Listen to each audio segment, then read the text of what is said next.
Movie start అవగానే మనకి railway స్టేషన్లో బాధగా కూర్చున్న సత్యాన్ని చూపిస్తారు. సత్య ఎంతలా బాధపడుతూ ఉంటుందంటే వర్షంలో ముద్దగా తడిచిపోతున్నా కానీ కనీసం సత్యకి స్పృహ కూడా ఉండదు. కొద్దిసేపటి తర్వాత రైల్వే స్టేషన్కి సత్య వాళ్ళ నాన్న వచ్చి వర్షంలో తడుస్తున్న సత్యాన్ని చూసి బాధపడుతూ సత్యాన్ని ఇంటికి తీసుకువెళ్తాడు. ఇంటికి తీసుకువెళ్తున్నప్పుడు సత్య వాళ్ళ నాన్నతో ఒక్క మాట కూడా మాట్లాడదు. ఇది జరిగిన కొద్ది రోజుల తర్వాత సత్య వాళ్ళ నాన్నతో నేను పెళ్లి చేసుకోవాలనుకుంటున్నాను, నా కోసం అబ్బాయిని చూడమని చెప్తుంది. అయితే సత్య వాళ్ళ నాన్న సత్య తొందరపడి ఏ నిర్ణయం తీసుకోకు అని చెప్తాడు. సత్య ఆ మాటలు ఇవి పట్టించుకోకుండా నేను పెళ్లి చేసుకోవాలని నిర్ణయించుకున్నాను, నాకు పెళ్లి చేసేయండి అని చెప్పి సత్య పట్టుబడుతుంది. ఇది జరిగిన కొద్ది రోజుల తర్వాత సత్యాన్ని చూసుకోవటానికి అబ్బాయి తరపు వాళ్ళు సత్య వాళ్ళ ఇంటికి వస్తారు. కొద్దిసేపటి తర్వాత సత్యాన్ని వాళ్ళ ముందుకు తీసుకొస్తారు. అబ్బాయి సత్యాన్ని చూడగానే ఎట్టి పరిస్థితుల్లోనూ ఈ పెళ్లి జరిగే ఛాన్సే లేదు, సత్యకి మనం నచ్చటం అనేది అసంభవం, సత్య చూడటానికి అంత అందంగా ఉంటుంది.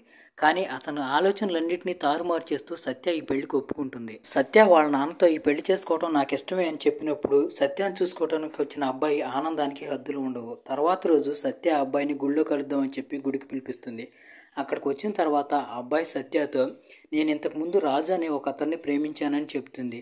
ఆ మాట వినగానే ఆ అబ్బాయి చాలా బాధపడతాడు. అవును, ఇంత అందంగా ఉన్న అమ్మాయి ఖచ్చితంగా ఖాళీగా ఉండే ఛాన్సే లేదు, నీకేదో ఒక లవ్ స్టోరీ ఉంటుందని నేను ముందే ఊహించానని సత్యతో చెప్తాడు. అప్పుడు సత్య నేను రాజునైతే ప్రేమించాను, పెళ్లి మాత్రం నిన్నే చేసుకుంటాను, పెళ్లి జరగబోయే ముందు నా లవ్ స్టోరీ గురించి మొత్తం నీకు చెప్పేయాలనుకుంటున్నానని అంటుంది. ఇప్పుడు మూవీ ఫ్లాష్ బ్యాక్లోకి వెళుతుంది. కట్ చేస్తే మనకి రాజును చూపిస్తారు. రాజు తన గ్రామస్తులతో కలిసి 9 నెలలు పని కోసం గుజరాత్ వెళ్తాడు. రాజు చేపలు పట్టే పని చేస్తూ ఉంటాడు. వాళ్ళు సముద్రంలో చాలా ముందుకు వెళ్ళటం వల్ల వాళ్ళకి సిగ్నల్ దొరకదు. సిగ్నల్ దొరికితే వాళ్ళతో మాట్లాడాలని చెప్పి అందరూ సిగ్నల్ కోసం వెయిట్ చేస్తూ ఉంటారు. అప్పుడే రాజు చేపలు వల వేసి చేపలను పడతాడు. అలా చేపలు పట్టాడో లేదో సిగ్నల్ వస్తుంది.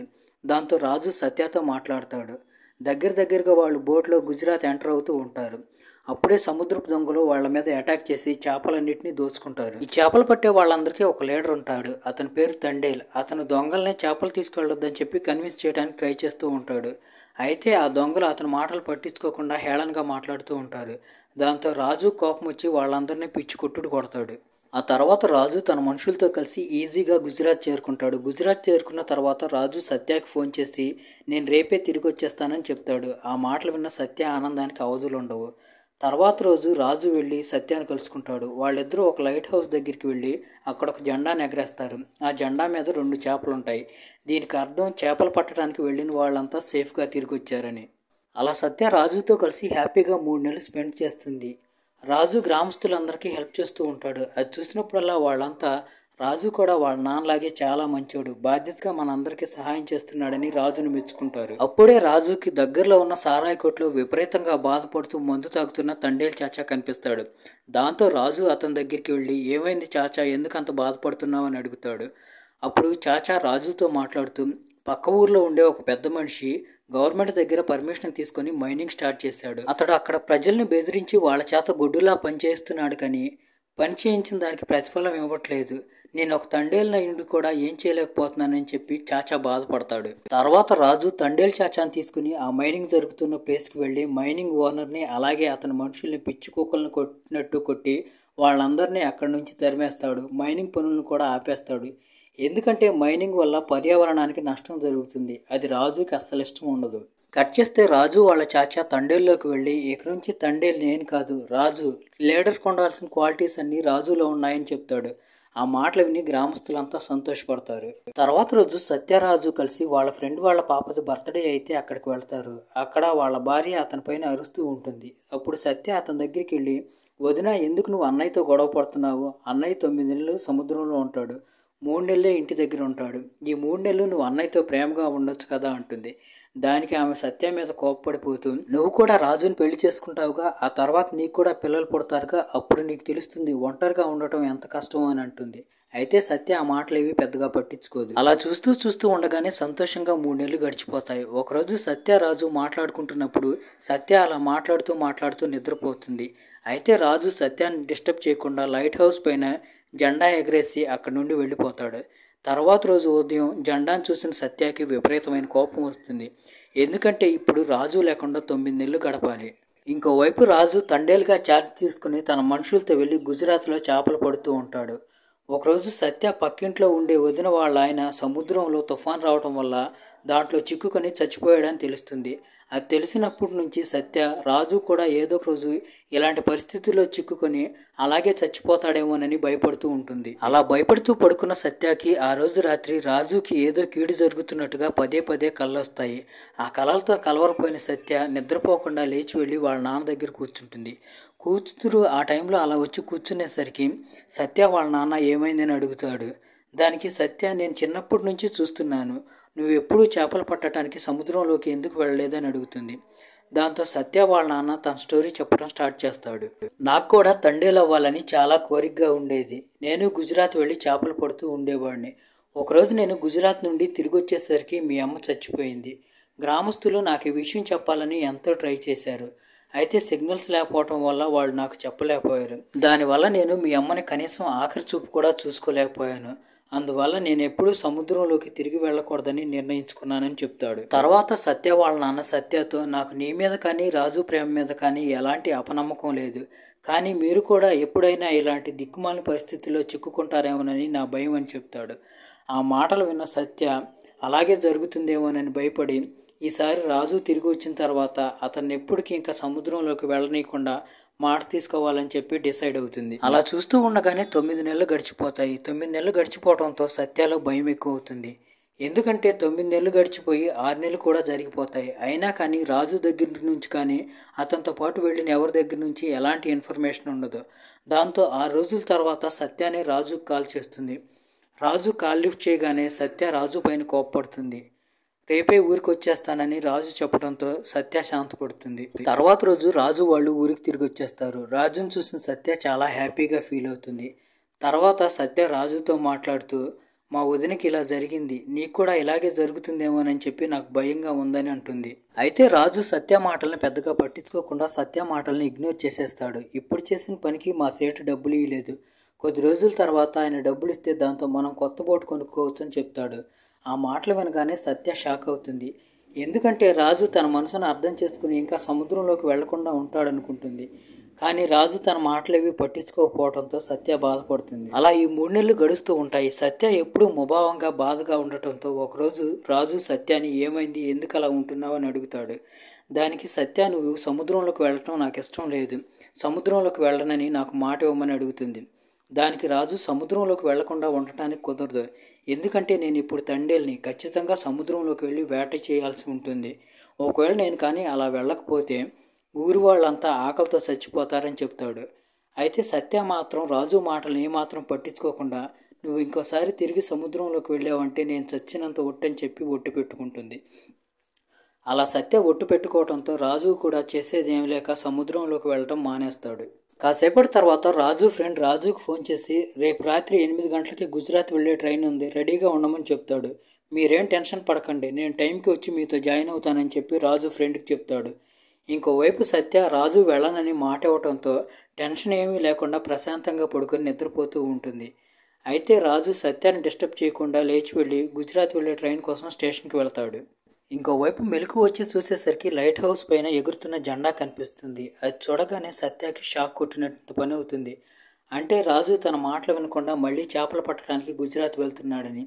సత్య ఎలాగైనా కానీ రాజు నాపాలని స్టేషన్కి వెళుతుంది. స్టేషన్కి వెళ్ళిన తర్వాత సత్య రాజుతో, నాకు ఇవన్నీ చేయనని చెప్పి మాట ఇచ్చావు కదా, మళ్ళీ ఎందుకు ఇలా చేస్తున్నావు అని అంటుంది. సత్య, నా మాట అర్థం చేసుకోవడానికి ప్రయత్నం చెయ్యి, నేను ఇప్పుడు ఒక తండేల్ని, ఇదంతా కాపాడాల్సిన బాధ్యత నా మీద ఉంది, నేను ఖచ్చితంగా వెళ్ళాలి, నేను వెళ్ళపోతే గ్రామస్తులంతా తిండి లేక చచ్చిపోతారని అంటాడు. అయితే సత్య ఏమి పట్టించుకోకుండా మొండి పట్టుదలగా, నీకు తండేలు పదవి కావాలా లేకపోతే నేను కావాలా అంటుంది. అయితే రాజు గ్రామస్తుల్ని ఆకలితో చంపడం ఇష్టం లేక తండేలే కావాలంటాడు. ఆ మాటలతో సత్యకి విపరీతమైన బాధ కలుగుతుంది. తర్వాత ట్రైన్ వెళ్తున్నప్పుడు రాజు ట్రైన్లో నుంచి అరుస్తూ, సత్య, నేను నిన్ను ప్రేమిస్తున్నాను, ఎప్పుడూ ప్రేమిస్తాను, ఇంక ముందు కూడా ప్రేమిస్తూనే ఉంటానని చెప్తాడు. అప్పటికే సత్య గుండె 1000 ముక్కలవుతుంది. ఎందుకంటే రాజు తండేలా తనే అంటే తండేల్ని సెలెక్ట్ చేసుకున్నాడు. అప్పుడే స్టేషన్లో వర్షంలో తడుస్తున్న సత్యాన్ని తీసుకువెళ్ళడానికి సత్య వాళ్ళ నాన్న వస్తాడు. ఇదే మూవీ స్టార్టింగ్లో మనకు చూపించే సీన్. ఇప్పుడు మూవీ మళ్ళీ ప్రజెంట్కి వస్తుంది. సత్య అబ్బాయితో మాట్లాడుతూ, మనం పెళ్లి చేసుకోబోయే ముందు నేను రాజుని కలవాలి, రాజుని కలిసి నువ్వంటే నాకు ఇష్టం లేదు, నేను నిన్ను ప్రేమించట్లేదని చెప్పాలి అని చెప్తుంది. ఎందుకంటే ఇప్పుడు సత్యకి రాజు అంటే విపరీతమైన ద్వేషం, కోపం ఉంది. ఆ అబ్బాయి కూడా సత్య మాటలు అర్థం చేసుకుని మన పెళ్లిని రాజు వచ్చేంత వరకు వాయిదా వేద్దామని చెప్తాడు. ఇంకోవైపు మనకి సముద్ర తుఫాన్లో చిక్కుకున్న రాజుని అతని మనుషుల్ని చూపిస్తారు. వాళ్ళు వేరే దారి లేకపోవడంతో పాకిస్తాన్ వైపు వెళ్తారు. పాకిస్తాన్ నేవీ ఆఫీసర్లు వాళ్ళని పట్టుకుంటారు. ఇక్కడతో సీన్ కట్ అవుతుంది. కట్ చేస్తే తర్వాత రోజు పోస్ట్ మ్యాన్ ఒక కొరియర్ని తీసుకొచ్చి సత్య వాళ్ళ ఊర్లో వేస్తాడు. ఆ ఉత్తరంలో ఏమని ఉంటుందంటే, రాజు వాళ్ళందరూ పాకిస్తాన్ జైల్లో ఉన్నారు, వాళ్ళందరినీ టెర్రరిస్టులు అని చెప్పి పోలీసులు అరెస్ట్ చేశారని ఉంటుంది. ఈ విషయం తెలుసుకున్న గ్రామస్తులు చాలా బాధపడతారు. ఎందుకంటే వాళ్ళు వేటాడి తెస్తేనే కానీ వీళ్ళ పొట్ట నిండదు. కట్ చేస్తే మనకి పాకిస్తాన్ జైలుని చూపిస్తారు. అక్కడ ఉన్న జైలర్ రాజుని అలాగే అతనితో పాటు ఉన్న మిగతా వాళ్ళందరినీ బట్టలు ఇప్పించి చెక్ చేసి జైల్లో వేస్తాడు. అప్పుడే మనకి పాకిస్తాన్ జైల్లో ఉన్న ఒక భయంకరమైన క్రిమినల్ని చూపిస్తారు. ఆ క్రిమినల్ రాజుతో ఉన్న వాళ్ళలో ఒక పిల్లాడిని పిలిచి గోడపైన భారత్ అనే పేరు రాసి ఉంటుంది, దాని మీద మూత్రం పోయమని చెప్తాడు. అలా అన్నప్పుడు రాజుకి విపరీతమైన కోపం వస్తుంది. కానీ రాజు ఏం చేయలేకపోతాడు. తర్వాత రాజు కొన్ని నీళ్లు తెచ్చి ఆ గోడపైన ఉన్న పేరుని తుడుపుతూ ఉంటాడు. ఇది చూసి క్రిమినల్ ఇక్బాల్కి విపరీతమైన కోపం వస్తుంది. అతను రాజుని ఎలాగైనా చంపేయాలని రాజు వైపు వస్తూ ఉంటాడు. అప్పుడే అక్కడికి వచ్చిన జైలర్ రాజుని లాగి పెట్టి చెంప పగల కొడతాడు. ఇదేమైనా ఇండియా అనుకుంటున్నావా? ఇది పాకిస్తాన్, నీ హద్దుల్లో నువ్వు ఉండమని చెప్పి రాజుకు వార్నింగ్ ఇస్తాడు. తర్వాత జైలర్ ఇక్బాల్తో, ఏ ఇక్బాల్, వీళ్ళు ఇండియన్స్, వీళ్ళకి దూరంగా ఉండు, వీళ్ళకేం జరగటానికి వీల్లేదని చెప్పి ఇక్బాల్కి వార్నింగ్ ఇస్తాడు. తర్వాత రోజు జైలర్ రాజుని అలాగే అతని మనుషుల్ని పిలిచి మీలో తండేలు ఎవరని అడుగుతాడు. దానికి అందరూ రాజు అని చెప్పి రాజు వైపు చూపిస్తారు. కట్ చేస్తే మనకి సత్య వాళ్ళ ఇంట్లో జరుగుతున్న సీన్ని చూపిస్తారు. ఆ అబ్బాయి సత్య వాళ్ళ నాన్నతో మాట్లాడుతూ మనం పెళ్లిని కొన్ని రోజులు వాయిదా వేసుకుందాం, ఎందుకంటే సత్య రాజుతో కలిసి అన్ని విషయాలు మాట్లాడాలనుకుంటుందని చెప్తాడు. సత్య వాళ్ళ నాన్న కూడా అది కరెక్టే అనిపించడంతో ఆయన కూడా అందుకు ఒప్పుకుంటాడు. తర్వాత సత్య అలాగే వాళ్ళ మనుషులు అందరూ కలిసి ఎక్స్టర్నల్ అఫైర్స్ మినిస్టర్ పిఏని పదే పదే కలవటంతో ఒకరోజు ఆయన వాళ్ళతో కలిసి మీరు మీ వాళ్ళ ఆధార్ కార్డు పట్టుకొని ఫోటో తీయించుకోమని చెప్తాడు. అలా చెప్పినట్టుగానే ఫోటోలు తీయించుకుని వాళ్ళు ఆ ఫోటోలతో పాటు ఉత్తరం కూడా రాసి పంపుతారు. ఆ ఉత్తరం చేరడానికి 3 నెలలు పడుతుంది. ఇంకోవైపు జైల్లో ఉన్న రాజు వాళ్ళు వాళ్ళ దగ్గర నుంచి వచ్చిన ఉత్తరాలను చూసుకొని చాలా హ్యాపీగా ఫీల్ అవుతారు. దాంతో పాటుగా ఉన్న వాళ్ళ ఫోటోలు చూసి వాళ్ళకి జీవితం పైన మళ్ళీ ఆశ కలుగుతుంది. ఆ ఫోటోలో సత్య ఉండటంతో రాజు సత్య ఫోటోని చించి తన దగ్గర పెట్టుకుంటాడు. అప్పుడు రాజు వాళ్ళతో ఉన్న ఒక అతను మిగతా వాళ్ళంతా మా కోసం ఏదో ఒక ముక్క 2 ముక్కలో రాసి పంపించారు, కానీ నీ కోసం నీ సత్య ఏమీ రాయలేదంటాడు. అప్పుడు లెటర్ పైన ఉన్న సత్య కన్నీటి బొట్టును చూసిన రాజుకి సత్య తన కోసం ఎంతలా వెయిట్ చేస్తుందో అర్థం అవుతుంది. ఎలాగైనా మళ్ళీ తిరిగి సత్యాన్ని కలుసుకోవాలనుకుంటాడు. అదే రోజు రాత్రి రాజు వాళ్ళతో వచ్చిన కిట్టు అనే పిల్లాడు కనిపించకపోవడంతో ఆ పిల్లాడి కోసం వాళ్ళు జైలంతా వెతుకుతారు. ఒకచోట గోడవారుగా పడిపోయిన కిట్టు కనిపించడంతో కిట్టుని హాస్పిటల్కి తీసుకువెళ్తారు. ఇక్బాల్ కిట్టుని ఇబ్బంది పెట్టాడని వాళ్ళకి అక్కడ అర్థమవుతుంది. ఇంకోవైపు ఊర్లో గ్రామస్తుల్లో కొంతమంది తిండి లేక చచ్చిపోతూ ఉంటారు. ఇదంతా చూసి సత్యకి చాలా బాధ వేస్తుంది. అప్పుడే సత్యకి ఒకరోజు రాజు తనతో చెప్పిన మాటలు గుర్తొస్తాయి. గుజరాత్ సేటు మాకు 9 నెలలు కూలి ఇవ్వలేదన్న మాటలు గుర్తొచ్చి సత్య తనను పెళ్లి చేసుకోవాలనుకున్న అతన్ని తీసుకుని గుజరాత్ వెళుతుంది. గుజరాత్ వెళ్ళి సేటుని కలిసి అతనికి విషయం మొత్తం చెప్పి డబ్బులు ఇవ్వమని అడుగుతుంది. అప్పుడు ఆ సేటు సత్యతో వెటకారంగా మాట్లాడుతూ, నేను నీ అంత పిచ్చిదాన్ని ఎక్కడా చూడలేదు, నేను నీకు ఆ డబ్బులు ఇస్తాననుకుంటున్నావా? ఇక్కడికి వచ్చి డబ్బులు అడుక్కోవడానికి నీకు సిగ్గుగా లేదు? ఆ డబ్బులన్నీ నేనే తినేస్తా, నీకు చేతనైంది చేసుకోమని చెప్పి పంపించేస్తాడు. ఆ మాటలు విని విపరీతమైన కోపం వచ్చిన సత్య ఆఫీస్ ముందు కూర్చొని ధర్నా చేయడం స్టార్ట్ చేస్తుంది. అలా చూస్తూ ఉండగానే అక్కడ ఉన్న మిగతా వాళ్ళందరికీ విషయం తెలియటంతో సత్యకి సపోర్టుగా వాళ్ళు కూడా నిరసన తెలుపుతూ సత్యతో పాటు కూర్చుంటారు. ఈ విషయం అలా పేపర్లో వస్తుంది. దాంతో ఆ సేట్కి ఓటమిని ఒప్పుకోక తప్పదు. ఓటమిని ఒప్పుకొని అతను సత్య వాళ్ళకి రావాల్సిన డబ్బులు తెచ్చి సత్యకి ఇస్తాడు. తర్వాత సత్య ఆ డబ్బులన్నింటినీ తీసుకొని గ్రామానికి వచ్చి గ్రామస్తులందరికీ పంచుతూ ఉంటుంది. రాజులాగే తనను కూడా తండేలని అందరూ పిలుస్తూ ఉంటారు. ఇంకోవైపు PA external affair minister Sushma Swaraj దగ్గరికి వెళ్ళి జరిగింది చెప్తాడు. ఆ విషయం తెలుసుకున్న స్వరాజ్ గారు పాకిస్తాన్తో మాట్లాడతారు. నెక్స్ట్ ఆగస్టు 15కి వీళ్ళందరినీ విడుదల చేస్తామని పాకిస్తాన్ వాళ్ళు చెప్తారు. ఈ విషయం తెలుసుకున్న గ్రామస్తులు గ్రామంలో సంబరాలు జరుపుకుంటారు.